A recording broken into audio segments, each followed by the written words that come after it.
আমরা সুপ্রিম কোর্টে SLP file করতে চলেছি এই বিষয়ে। আজকে যে রায় হয়েছে আমরা রায়টা দেখেছি, আমাদের আইনজীবীদের সঙ্গে কথা বলেছি এবং বিশেষ করে আপনারা জানেন যে একটা ইডি কালকে একটা বড় অংশের টাকা ফ্রিজ করেছে।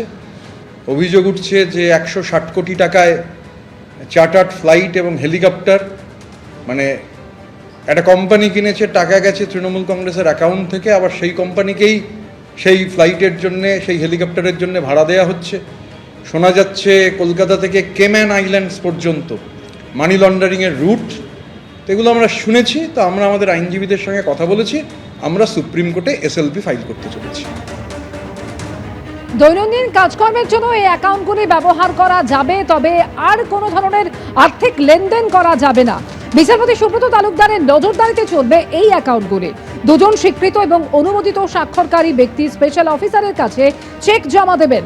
স্পেশাল অফিসার চেক দেখে স্বাক্ষর করলে তারপর সেই চেক ব্যাংকে জমা করা যাবে, এমনই নির্দেশ দিয়েছে আদালত।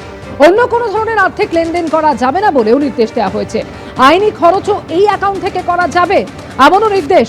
তদন্ত চলবে, সব রকম সহযোগিতা করতে হবে বলেও নির্দেশ আদালতের।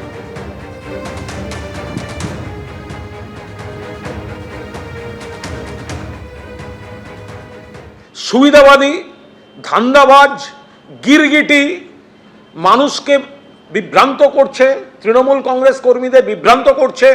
মানুষ জিজ্ঞাসা করুন, তুমি এমএলএ হয়েছ 25 লাখ টাকা নিয়ে, তোমার টোটাল খরচা 26, কারুর টোটাল খরচা 27, তুমি নিয়েছো 25 তৃণমূল থেকে, ওই অ্যাকাউন্ট থেকে, আর তুমি জেতার পর বলছো ওই অ্যাকাউন্টের টাকা খারাপ বন্ধ করে দেবে। তা তুমি টাকাটা ফেরত দিলে না কেন? তুমি টাকাটা ফেরত দিলে না কেন অভিযোগটা করার আগে? তাহলে অভিযোগটা করার আগে তো ভাই আমি জানতে পারলাম অ্যাকাউন্টটায় খারাপ টাকা আছে, আমি ওই টাকা নেব না, বললে না কেন? আচ্ছা নিয়ে ফেলেছি, ফেরত দিয়ে দিলাম, দিলে না কেন?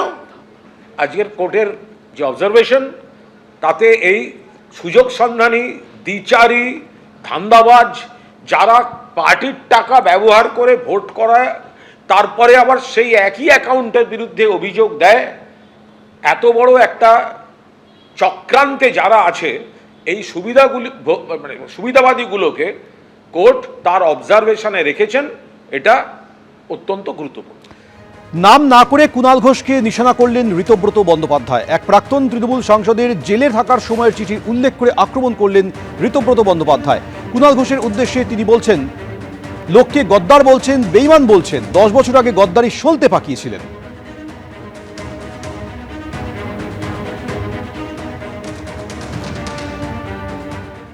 সম্প্রতি ম্যানেজিং ডিরেক্টর পদে উন্নীত হওয়া যারা হচ্ছে এই বেঈমান বলছেন, ঘটনাচক্রে সেরকম একজন তৃণমূল কংগ্রেসের সাংসদ ছিলেন। সাংসদ থাকা অবস্থায় গ্রেপ্তার হয়েছিলেন এবং জেলে বন্দি থাকা অবস্থায় একটা 91 পাতার চিঠি, সেই 91 পাতার চিঠি অ্যাড্রেস করা হয়েছিল দেশের প্রধানমন্ত্রীকে, দেশের স্বরাষ্ট্রমন্ত্রীকে, সিবিআই ডিরেক্টরকে।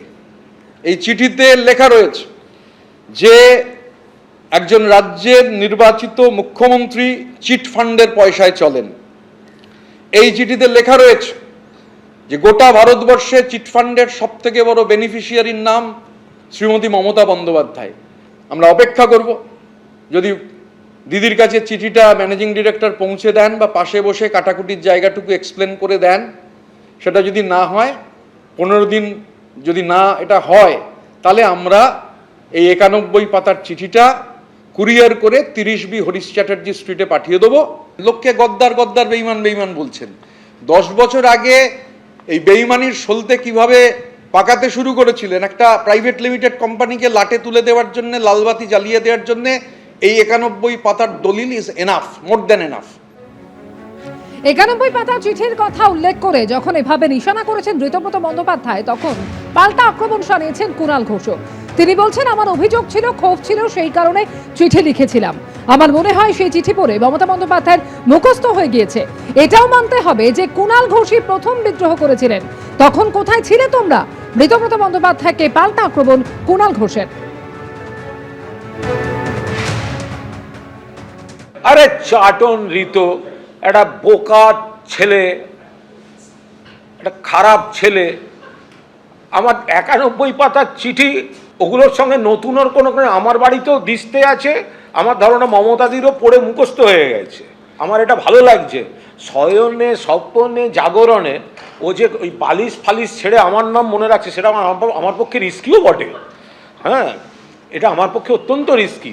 হ্যাঁ, আমাকে খুব চারপাশ দেখে চলতে হবে, কারণ ঋতু শয়নে স্বপ্নে জাগরণে ও তো সব নানা রকম জিনিস দেখে বেড়ায়।